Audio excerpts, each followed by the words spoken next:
The other day, as I was putting the wraps on 2022 and shoving it into the closet with the rest of the used-up years, I was going over my yearly completed reading list and realized I had once again drifted into quick little reads that didn't take up much of my time or attention as the year went on. I always start out my reading year with big, heavy books that cover weighty subjects and usually have some deeper merit to their reading. However, by mid-June, I'm usually prepared to forego such books and read, or indeed reread, anything that comes to hand and promises not to suck me in too deeply and distract me from other things I need to do. Which is what really sort of momentous reads will do. I'll zero in on completing them to the exclusion of virtually everything else, which is not great if you have podcasts to write. Be that as it may, as the fullness of the year approached once more, I find my reading list turned more and more to the lightweight novel, just as it seems to do every year. A quick, breezy read of usually very little consequence that can be picked up and put down more or less at a whim. Sometimes it hardly even matters if I finish the first such book before picking up a second or even third just like it. It's not uncommon that I have 3 or 4 books on the go as the year approaches its end. Which is not to say that any of these books are frivolous little nothings, hardly worth the effort. Each has its place and time, and more than once, they've led to interesting episodes of this show. Usually, as it turns out, they are mysteries, generally of the pulp variety, about which see the pulp episode. Fun little reads with just enough there to keep you interested. The thing is, if you read a fair few mysteries and more or less pay attention as you go along, it isn't long before you get the idea that you could write your own and probably do better than the original author. At least, in your head, it seems so. Many people attempt it, but few manage to make something of themselves. Not many, but a few. Of course, if you play role-playing games, it isn't long before you run up against the really big problem reading mysteries brings about, which is that you think you can write a mystery for your players to partake in. You reckon you have a solid grip on all the elements you need. Something mysterious happening, preferably a murder, some characters or NPCs who would rather the mystery not be solved and so work to obfuscate the details, a handful of clues to begrudgingly sprinkle around for the players to stumble over, and a guilty party who is prepared to go to really extraordinary lengths to make sure they get away with it. With all the pieces lined up, you set to, spring the mystery on your players, and wait for them to solve it. And in all likelihood, you'll be waiting a very, very long time for them to do so if you intend to let them arrive at the solution organically and in their own time. Because they never will. Oh, they'll start out trying to solve it, true enough. But equally truly, they'll discover something about 20 minutes into the adventure as written that sends them herring off in a direction you never intended and certainly didn't plan for. They'll attack the local goblins, chase them through the hills, discover an orc encampment, meet a variety of strangers that try to point them back to town, kill a variety of strangers who attempted to point them back to town, disturb a dragon, open a portal into the Netherrealms, attack some old gods you had lying about, die, come back, die again, and then declare that your mystery isn't working very well and they just want to go back to raiding tombs and getting treasure, and maybe you should just stick to that, thank you very much. And all you had on your paper was that the old man's butler did it for the bequest. But no, your player sniffed something goblin-y and took off after it. Which means you have successfully, if unwittingly, mastered one of the arts of mystery writing that most writers wish they could achieve so easily. You've been able to construct some element of the story so interesting, so beguiling, so enchanting, that the participants in the story can't help but chase it down, even though it has absolutely nothing to do with the actual mystery. And authors would pay good money to be able to do that on a whim, to have something so enticing that not only can characters in the story, especially the main detective of the piece, run off into the woods of confusion after it, but so too can the reader. Because what you don't want the reader to do is to figure things out before you are ready to unveil the solution. If they know all the particulars by chapter 2, there's very little reason to keep reading to chapter 20. And to prevent that happening, An author will need the thing you mastered without even knowing you had. The author is going to need a particularly good red herring or two.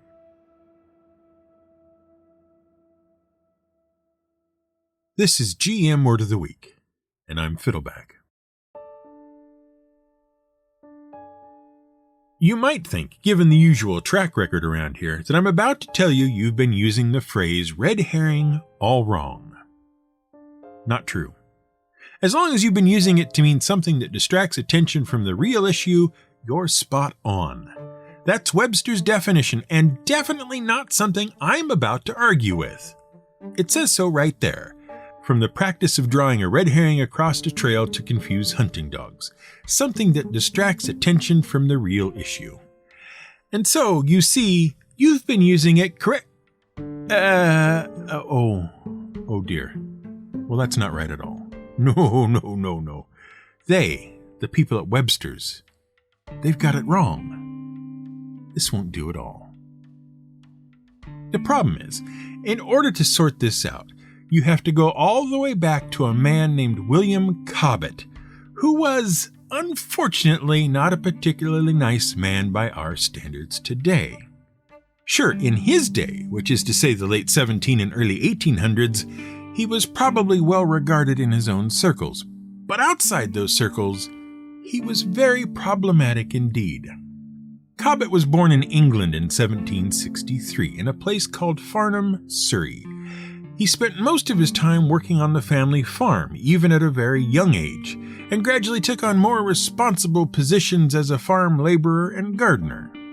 Then, in 1783, he went to London, worked as a clerk for a few months, and then joined the army.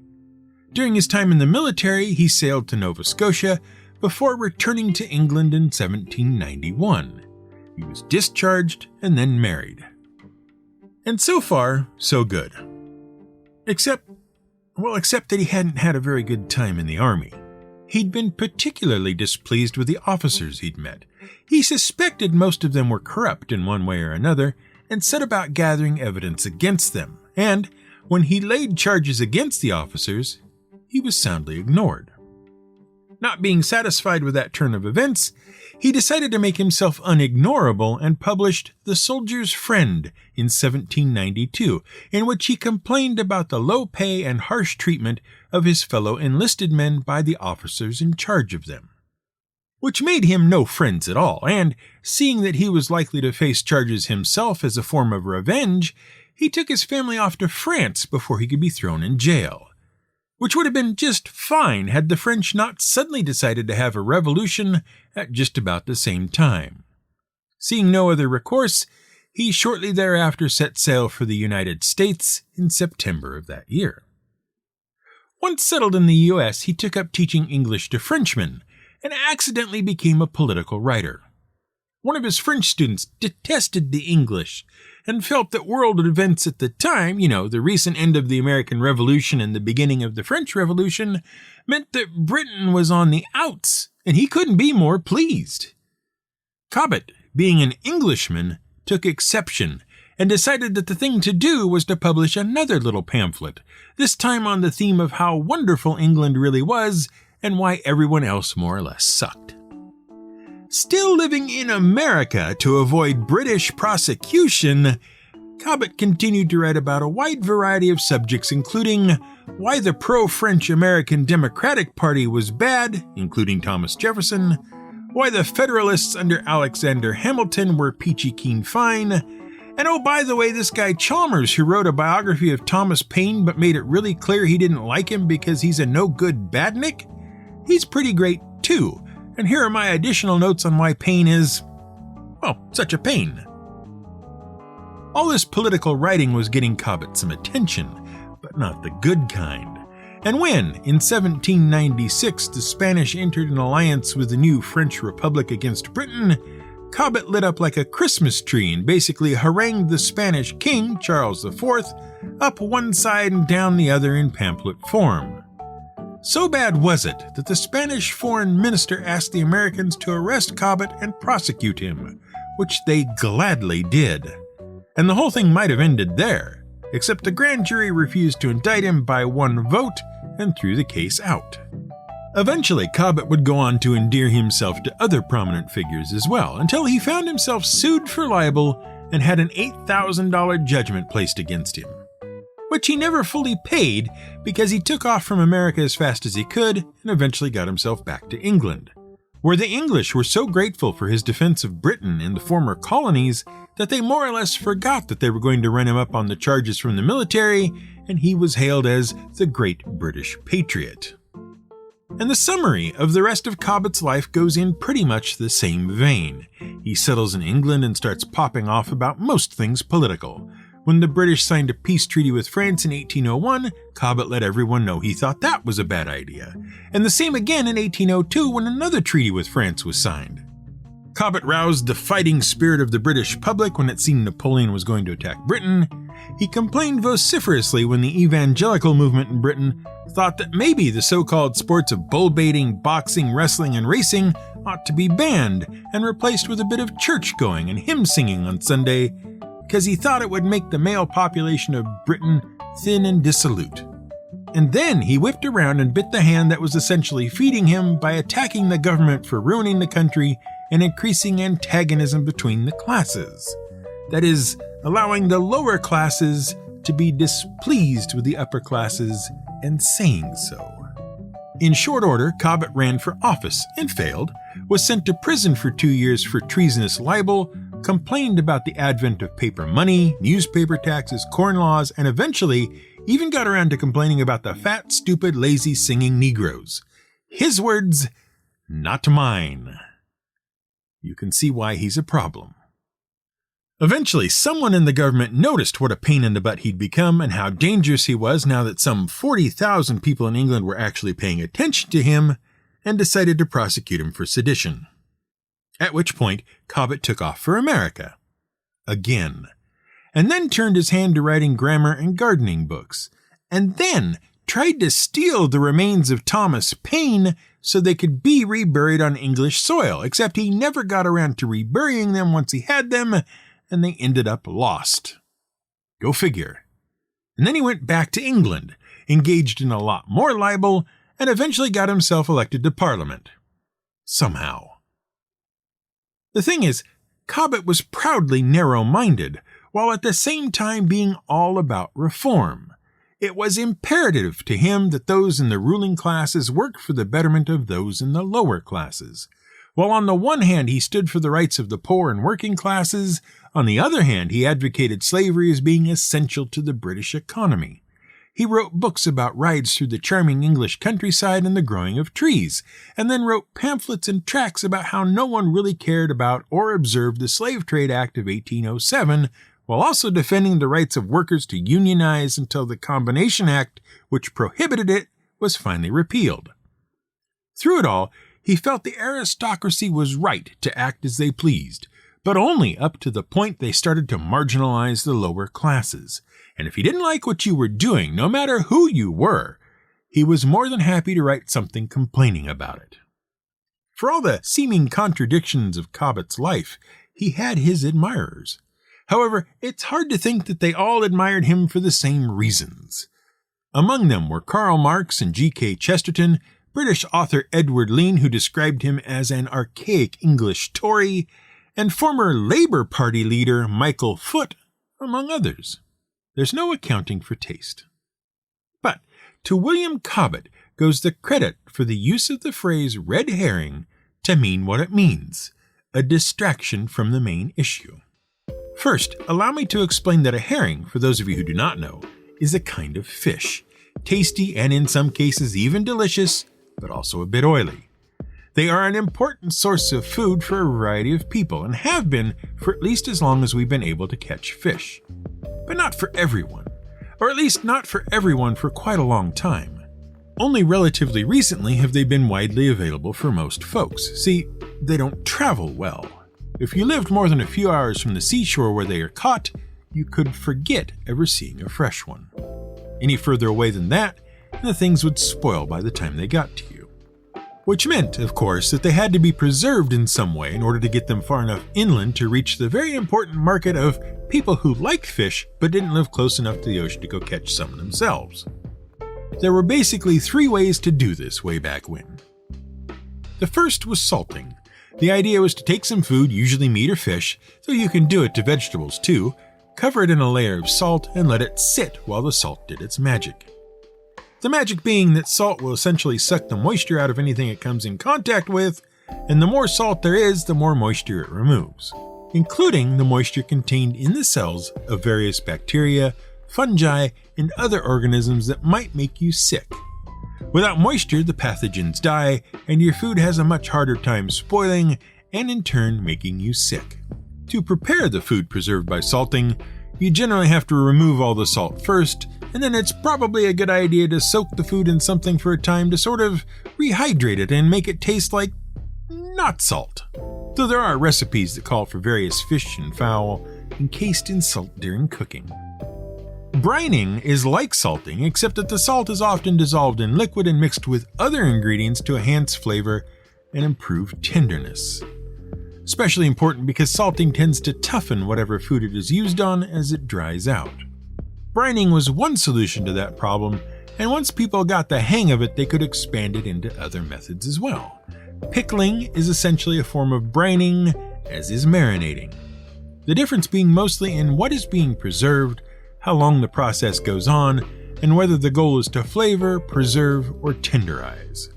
Marinating takes anything from a few minutes to a few hours and is intended to add flavor to meats while also tenderizing it thanks to a high acid content.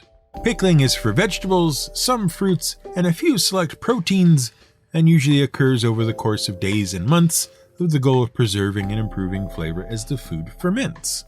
The final method is smoking, and it may be the oldest of the 3 methods, dating as far back as at least the Paleolithic. It's pretty easy to see why, especially given the ease with which this method could be discovered purely accidentally. What you do is take your meat or fish and leave it hanging up in the rafters somewhere to keep it off the ground and away from the animals. Meanwhile, you and Grunkita and the little grunklings go about your day cooking and staying warm with your brand new indoor, or even in-cave, fire. The latest innovation and the envy of all the other Paleolithics in your neck of the woods. And as you work not to freeze to death and keep the fire going, it produces a certain amount of smoke which you may or may not have worked out how to vent from your domicile yet. Smoke rises, being hotter than the surrounding air and less dense, and slowly, very slowly, begins cooking all that hanging foodstuff in your rafters. When you and your family finally get hungry enough and take down that salmon that's been up there for a week or more, you discover that not only has it not rotted away as you expected it to, it's actually extremely delicious and you would certainly not mind having more of it. That's what all the fuss has been about, because frankly, there is no such animal as a red herring. But if prepared and smoked properly, a herring will become red as the meat dries and takes on flavor. Oh, and it will also smell quite strongly. So strongly that even humans notice it. And if a human can notice the smell of something, imagine what it does to your dogs. And so we come back around, at last, to the place we really wanted to be. See, in Cobbett's political register, he happened to take exception in February of 1807 to reports in other papers that had raced across England, declaring that Napoleon was defeated and much should be done to celebrate. With gleeful abandon, it seems, these other, lesser papers had simply picked up a rumor and run with it, treating it as if it had actually been true instead of what it was, a nasty, untrue rumor with no basis in fact. By the weekend, the real news had come through that Napoleon was still at war, thank you very much, and England was no closer to winning. Well, Cobbett was having none of it, and wasn't afraid, naturally, to say so, and in taking the other papers to task for their shoddy reporting and poor fact-checking, he illustrated his point with a little story. In the story, Cobbett claimed that as a boy, he had on occasion needed to distract dogs out hunting hare, and that the method he would use was to drag a red herring across the scent trail of the hare, and in so doing cause the dogs to veer off course after the herring scent rather than the hare. Much like the press had been led off the trail of reporting on important domestic matters by the false story of Napoleon's defeat, saying it was a mere transitory effect of the political red herring, for on the Saturday the scent became as cold as a stone. It was a story and a phrase so apropos at the time, and so often repeated by Cobbett afterward, that the idea of the red herring as we understand it today sort of took hold and entered the public lexicon, sticking with us ever since. And, according to Webster's Dictionary, the Oxford English Dictionary, Brewer's Dictionary of Phrase and Fable, and several other authoritative sources, that is the true origin of the phrase red herring as used to mean a distraction from the important issue at hand. And so, that's where it has been left, by this show and everyone else. What more explanation would you need? All the ground has been covered. William Cobbett told the story, and everyone else picked it up and ran with it. Except something wasn't quite right. See, Cobbett's writing down of the story he told was the first and only time up to that point that anyone had ever heard of training dogs to follow the correct scent by dragging a herring across the trail and trying to distract them. Certainly, if it was going on prior to 1807, no one had ever written about it before, and there was a lot of writing out and about prior to then about training dogs on the hunt. No one seems to have mentioned it. Probably, thought Robert Scott Ross and Professor Gerald Cohen, it's just a matter of no one looking hard enough. There's probably lots of references to it, and we just haven't found them yet. So, in 2008, they set out to find them. Nope, nothing. Nothing at all about using herring to distract dogs while they were being trained. Not a whisper. What they did find, though, was something about horses. See, in 1697, a man named Gerald Langbang wrote a tract about horsemanship. In the tract, Langbang suggested it would be appropriate to train horses to deal with the chaos of an active hunt by dragging the carcass of a dead cat or fox along in front of it as it went. In that way, the horse might get used to the somewhat unnatural movements and the scent. But if you couldn't get one of those, the next best thing would be to tie a red herring to a string and do the same thing, thereby training the horse to follow a trail amid chaos and confusion, not distract the horse from it. The instructions were then picked up in a slightly later pamphlet, misunderstood as being about training dogs, and then increasingly incorrectly repeated through the years until Cobbett got a hold of it and made it popular. And that's where the figurative use of a red herring really comes from. As for the literal sense, well, Elizabethan writer Thomas Nash did, in 1599, publish a pamphlet in which he mentioned you could use a red herring to lead a dog back onto a scent it had lost. Not as part of training, mind you, just a sort of 16th century life hack. Which might be something to keep in mind the next time your players go wandering far afield from your carefully planned adventure.